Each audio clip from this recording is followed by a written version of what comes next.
एक गांव में एक चतुरी नाम का व्यक्ति रहता था। वह बहुत ही चालाक और होशियार था।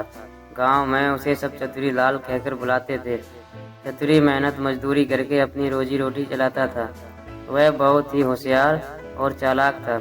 घर में उसकी माँ और चतुरी दो ही लोग थे। ऐसे ही कुछ दिन चलता रहा। फिर एक दिन उसकी माँ बोली कि बेटा, अब मुझसे इस बुढ़ापे में काम नहीं होता। अब ऐसा कर कि मेरे लिए बहू ला दे, थोड़ा मुझे भी आराम हो जाएगा।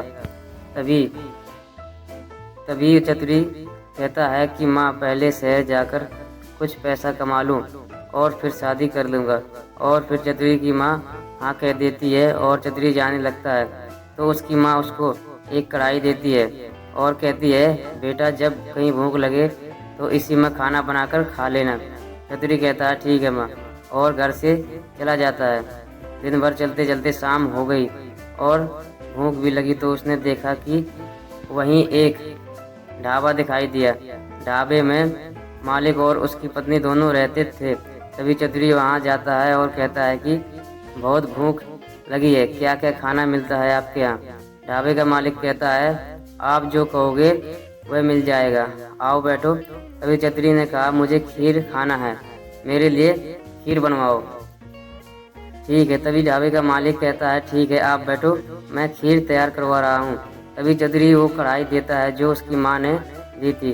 तभी वो अंदर जाकर अपनी पत्नी से कहता है कि लो, इसमें खीर बना दो।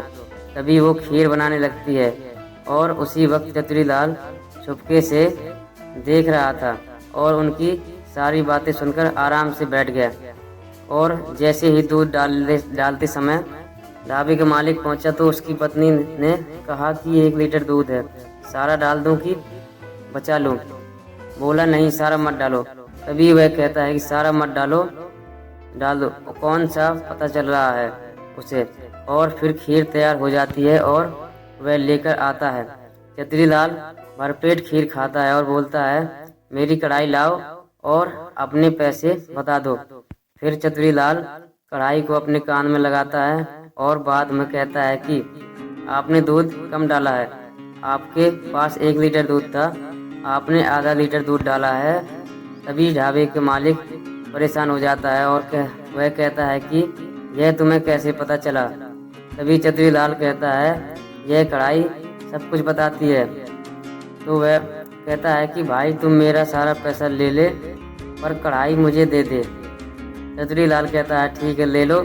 तभी चतुरी लाल सारा पैसा लेता है और कहता है कि इस कढ़ाई को अभी कान में मत लगाना, नहीं, नहा धो के पूजा करके फिर लगाना, तभी यह सही बताएगी। इतना कहकर चतुरी लाल वहाँ से चला जाता है। आगे की कहानी अगले पार्ट में।